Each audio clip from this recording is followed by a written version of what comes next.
Hi, my name is Liliana Camacho. Situation is you could have any job in the world. What would you choose? Investigator, pilot, train diver, or NA?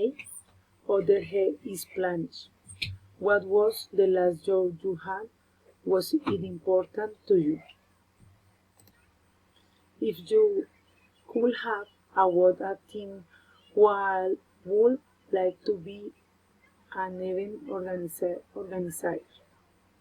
I think this because it's in the perfect opportunity to visit other countries, meet and interact with many people from the world of the entertainment.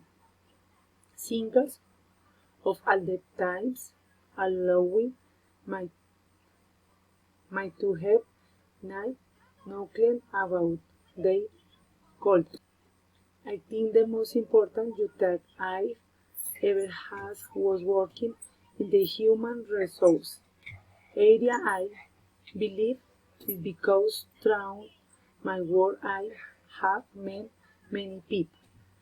I have learned to jungle different situations of a kind which has strengthened my professionalism since on several occasions.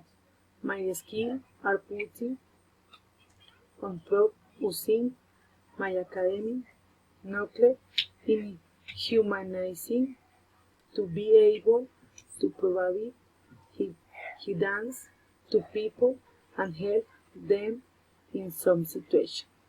Thank you.